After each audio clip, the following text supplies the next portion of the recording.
Bismillah, Assalamualaikum. Sebelum kita masuk ke bagian berikutnya, mari kita berdoa dulu. Bismillahirrahmanirrahim. Allahumma sholli ala Sayyidina Muhammad sallallahu alaihi wasallam. Ini dia bagian berikutnya. Kampung Teluh, Ilmu Tumbal Santet Betara Karang, karya dari Rama Atmaja CR.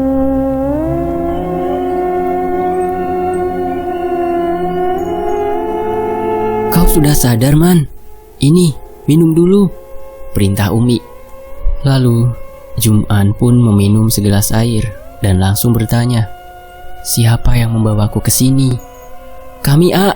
Setelah bola api itu menghilang, aku segera menggendong AA, serta berlari terus hingga akhirnya sampai melihat rumah dan meminta tolong, jawab Aka.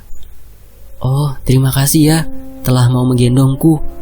Lalu siapa yang ada di sana? Sedang terbaring pula, Mi, ucap Jum'an. Dia Radit. Masa kamu gak kenal sih? Dia kurang enak badan, makanya Umi suruh istirahat di sini. Umi suruh tidur di kamar, dia malah minta tidur di ruang tengah, jelas Umi. Oh, Radit, ucap Jum'an dengan nada datar. Jum'an sadar jika di rumah ini tidak ada Abah. Jum'an pun menanyakan keberadaan Abah. Lalu Robi memberitahukan jikalau Abah sudah pulang ke alun-alun sedari tadi, sebab terlalu lama menunggu dia pingsan. Robi pun kembali menjelaskan jika Jum'an sadar dari pingsan agar mereka segera menyusul ke alun-alun kampung. Mendengar penjelasan Robi, Jum'an pun langsung mencoba bangun, serta mengajak mereka untuk segera pergi ke alun-alun kampung. Walaupun badannya masih terasa sakit, tetapi dia lebih mengkhawatirkan keadaan warga kampung serta kondisi adiknya. Kamu yakin sudah mendingan? Jangan terlalu dipaksakan. Bila memang belum bertenaga, tanya Umi. Aku sudah baikan kok, Mi, jawab Jum'an tegas.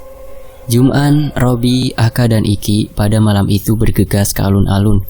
Mereka berjalan sangat cepat. Lagi-lagi perjalanan itu terasa sangat cepat. Dalam perjalanan itu sebetulnya terdapat bola api yang terus mengikuti mereka. Tetapi entah mengapa, bola api itu hanya mengikuti dan tidak berani mendekat. Singkat cerita, mereka pun sampai di rumah. Jum'an menyuruh mereka bertiga untuk pergi dulu ke alun-alun, sedangkan dia akan menyusul, karena selain belum sholat Isya, Jum'an juga mau melihat kondisi saudara termudanya. Mereka bertiga langsung berjalan menuju alun-alun, sedangkan Jum'an masuk ke dalam rumah dan langsung menuju kamar adiknya. Sesampainya di kamar sang adik, Jum'an langsung cek kembali suhu tubuhnya dan Jum'an sangat lega. Saat suhu tubuh adiknya telah kembali normal, alhamdulillah ternyata sudah baikan. Jum'an keluar kamar dan segera menunaikan kewajibannya untuk sholat Isya. Sesudah itu dia langsung pergi ke alun-alun. Selesai sholat, Jum'an pun langsung berjalan keluar rumah dan menuju alun-alun kampung. Tidak membutuhkan waktu lama, dia pun hampir sampai di alun-alun. Terlihat dari kejauhan sudah ramai dengan warga. Jum'an segera menghampiri keramaian itu, serta mencari keberadaan Robi dan Abah. Ternyata Robi dan Abah berada di tengah-tengah kerumunan. Dia melihat Abah sedang duduk bersila menghadap orang-orang yang terbaring. Mungkin mereka merupakan para korban santet lainnya, tetapi kali ini para korban ditutup. Mungkin bertujuan supaya warga yang melihatnya tidak merasa jijik, dan jumlah mereka ternyata relatif banyak, mungkin sekitaran 11-an. Kali ini Jum'an tidak mencium bau yang busuk dari para korban itu, sedangkan posisi Robi berdiri di belakang Abah, diikuti sebelahnya ada Aka dan Iki. Sebenarnya batinnya sempat bertanya, mereka berdua itu siapa? Jum'an segera pergi menghampiri Robi dan berdiri di sampingnya. Kondisi alun-alun kampung di saat itu benar-benar sangat memprihatinkan. Banyak keluarga para korban menangis dan berharap cepat bisa disembuhkan dari santet. Ternyata kedatangan Jum'an ke situ tidak bisa berbuat apa-apa, tetapi pada batinnya Jum'an terus berdoa supaya para korban mampu kembali seperti semula dan kejadian seperti ini cepat berlalu. Dalam kondisi pilu dan memprihatinkan melihat kondisi korban, tiba-tiba ada salah satu masyarakat berteriak sembari menuju ke arah atas. Santet! santet itu datang lagi. Warga lain yang mendengar itu termasuk Jum'an langsung melihat ke arah yang ditunjukkan salah satu warga. Ternyata benar, di atas mereka telah ada bola api yang sedang berputar-putar. Dalam batin Jum'an bertanya, apa mereka masih belum puas ya? Warga lain yang melihat itu panik, ketakutan. Ada beberapa yang menangis, histeris, saking ketakutannya. Mungkin mereka takut jikalau akan menjadi korban berikutnya. Abah yang sadar situasi mulai tidak terkendali, bangun dari silanya, serta berjalan menjauhinya alun-alun, dan bola api itu seperti mengikuti Abah, entah mau pergi kemana. Robi yang melihat warga panik, menyuruh warga supaya tetap tenang, serta jangan pergi dari alun-alun. Setelah menenangkan warga, Robi, Aka, dan Iki mengikuti Abah. Bi, aku ikut ya? Tanya Jum'an, dan Robi mengangguk. Mereka berempat berjalan mengikuti Abah. Ternyata Abah berjalan ke tempat yang jauh dari warga dan pemukiman masyarakat. Mungkin tujuannya agar menjauhkan bola api itu dari warga. Terasa sudah jauh dari pemukiman, Abah pun langsung terdiam, seperti menunggu sesuatu. Tak lama Abah terdiam, bola api itu turun ke bawah dan mulai berubah menjadi sosok seperti manusia, tetapi memiliki taring serta kuku yang panjang. Jangan merusak para warga kampung dan cepat kembalikan jiwa-jiwa mereka, teriak Abah. Mereka akan dijadikan tumbal untuk kesempurnaan ilmuku, dan aku akan menjadi orang paling sakti di Pulau Jawa ini. Serta kalian jangan menghalangi tujuanku, geram sang dukun.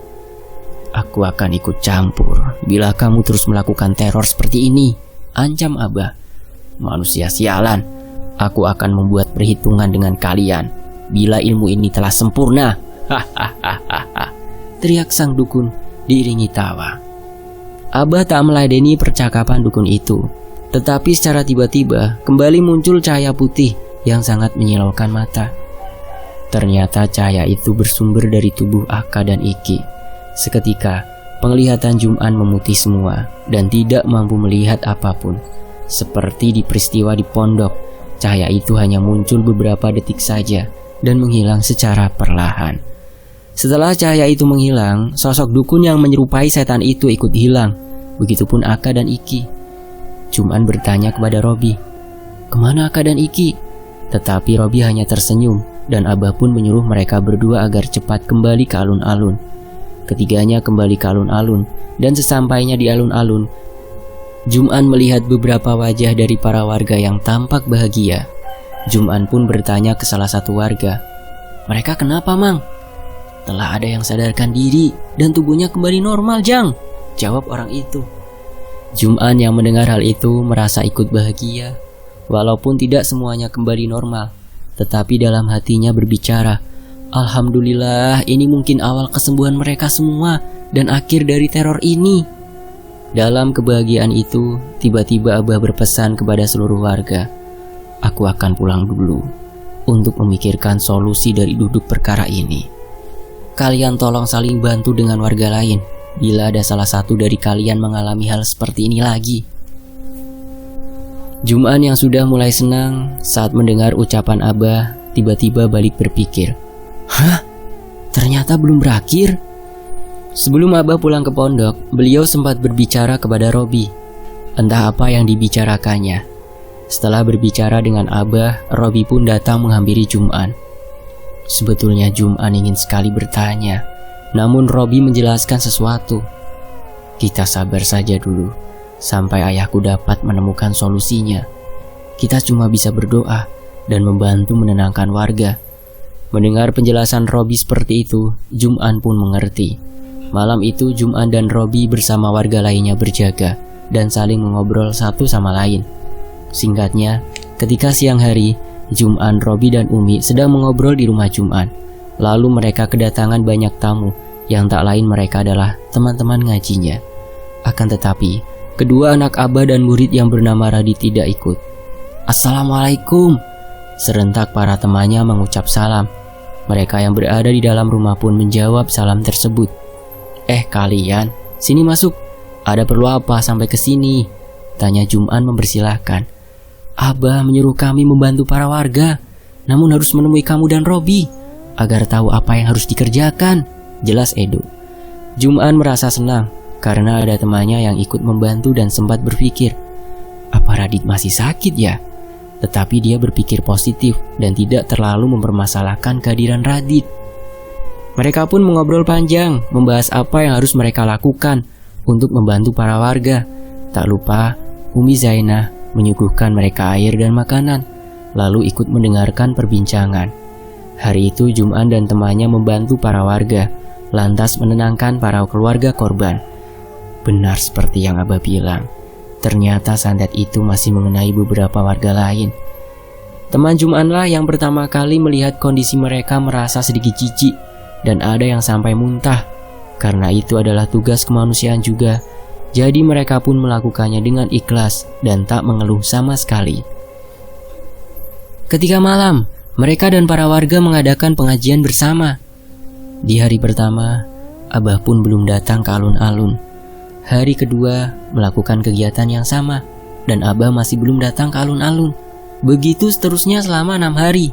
Semakin lama, selain korban yang semakin banyak, jumlah korban setelah 1 minggu itu mungkin mencapai puluhan. Karena bukan dari kampung itu saja, melainkan ada dari kampung lain. Jum'an melihat wajah-wajah warga yang sudah frustasi, melihat kondisi seperti itu yang tak kunjung tahu kapan akan berakhir. Sore hari Jum'an sedang membantu para warga, lalu Robi menariknya dan berbicara serius.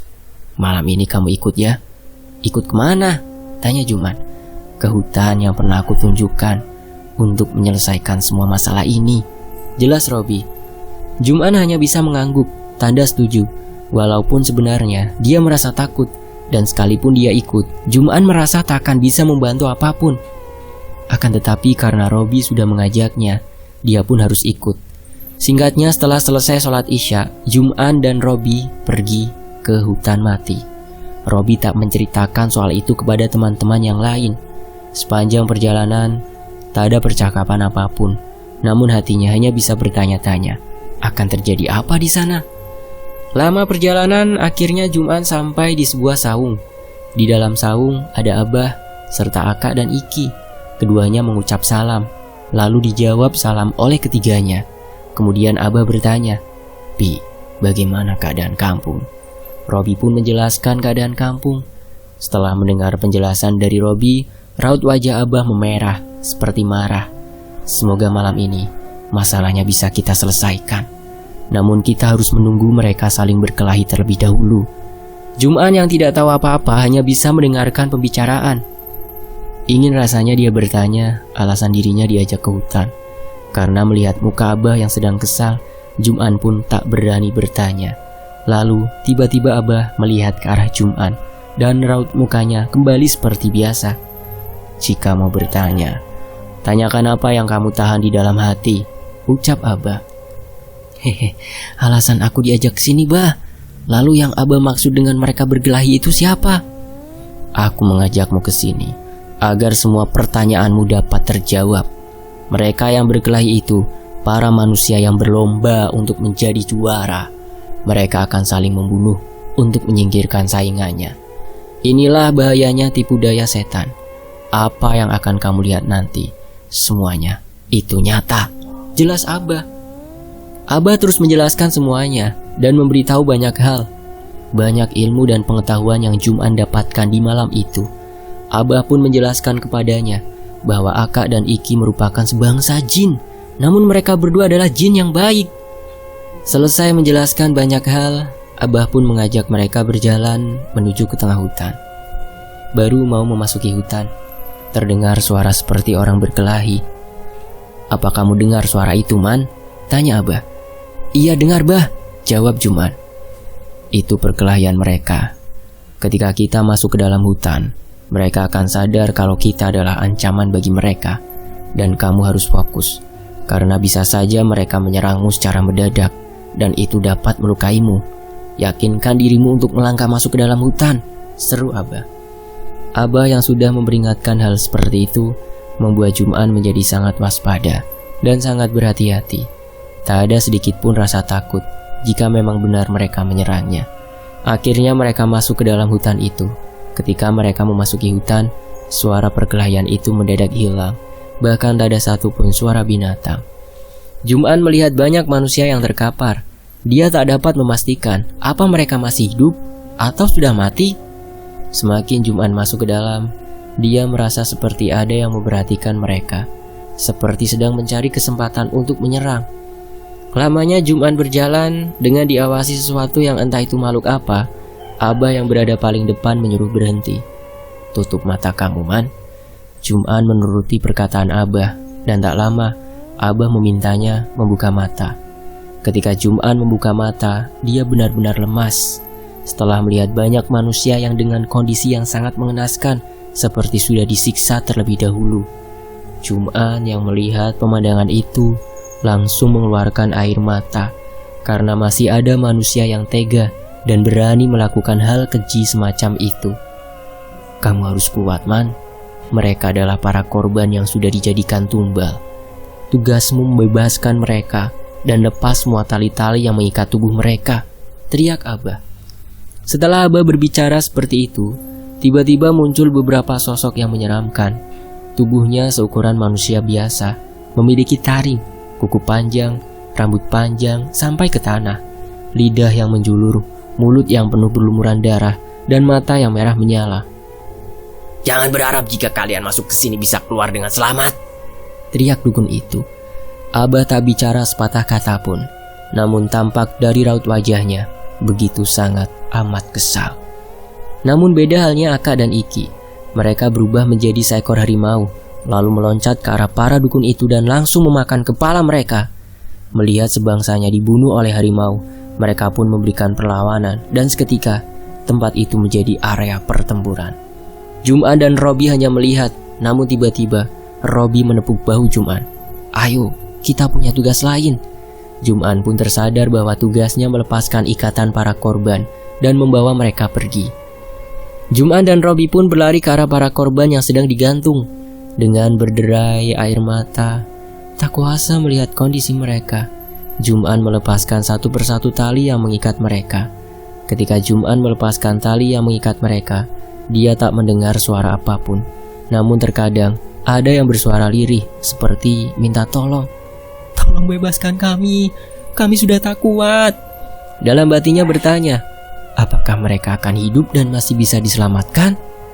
Jum'an mempercepat membuka ikatan itu, namun secara tiba-tiba seperti ada yang memandangnya dari belakang. Jum'an pun tersungkur ke depan sambil meringis kesakitan. "Lancang sekali, berani-beraninya membebaskan mereka," geram sang dukun. Sosok itu pun berlari ke arahnya, seperti akan mencabik-cabik tubuh Jum'an. Akan tetapi, dia terus menghindar tanpa bisa melawan, sampai akhirnya cakaran sang dukun mengenai punggungnya. Kulit Jum'an robek dan mengeluarkan banyak darah. Jum'an yang sudah tak berdaya dan mulai terpojok mencari cara agar bisa terus bertahan. Seperti sebuah keajaiban, di sampingnya ada sebuah kayu panjang seukuran lengan. Ketika dukun itu maju menghampiri, Jum'an langsung menancapkan kayu itu ke perut sang dukun dengan sekuat tenaga, sampai akhirnya sang dukun terkapar seperti tak bernyawa lagi. Jum'an mencoba mencari keadaan Robi dan bermaksud meminta pertolongan kepadanya. Ketika Jum'an mencarinya, dia melihat Robi sedang berkelahi dengan sosok yang sama, mirip seperti dukun yang dia lawan, dan tubuh Robi sudah penuh dengan lumuran darah. Jum'an yang melihat Robi sedang sibuk berkelahi dengan sosok itu membuatnya tak jadi meminta pertolongan, yang justru malah langsung membantunya. Dengan luka robek yang ada di punggung, Jum'an terus berkelahi. Bahkan selain punggung, sudah ada beberapa bagian lain yang ikut sobek karena terkena kuku yang runcing dari sosok itu. Dalam sengitnya perkelahian, tiba-tiba Robi memintanya agar fokus, melepaskan tali ikatan mereka, dan biar Robi yang menahan para sosok itu. "Waktu kita tak banyak lagi," teriak Robi. Jum'an yang mendengar Robi berbicara seperti itu langsung berlari ke arah korban yang diikat dan melepaskan ikatannya. Entah berapa lama Jum'an berada di tempat itu dan terus membuka ikatan mereka, tetapi dia merasa seperti tak ada habisnya. Jum'an terus membuka ikatan tali para korban dan tidak memperdulikan keadaan Robi dan Abah, sampai akhirnya Jum'an mulai kelelahan, mungkin karena darah yang terus keluar dari tubuhnya, dan akhirnya Jum'an pun pingsan. Entah apa yang terjadi ketika Jum'an pingsan, karena saat dia mulai sadar sudah berada di rumahnya. Jum'an terbaring lemas dan dikelilingi banyak orang yang tak lain mereka adalah Umi, adik-adiknya, Abah, Robi, dan teman-teman ngajinya. Pada saat itu badannya terasa lemas dan rasa sakitnya pun masih terasa.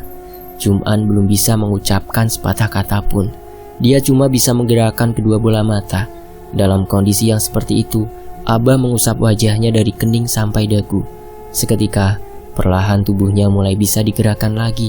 Jum'an mencoba untuk bangkit untuk duduk dan dibantu oleh Robi. Umi langsung memberiku segelas air. "Ini, minum dulu, Man." Jum'an masih belum berbicara sepatah kata pun. Justru dia sadar kalau memiliki luka robek di punggung dan tangan. Jum'an langsung melihat kondisi tangannya. Namun aneh, luka sobek itu hilang. Akan tetapi meninggalkan bekas seperti luka jahitan yang sudah kering. Jum'an pun terheran-heran. Abah yang paham melihat kondisinya langsung menjelaskannya.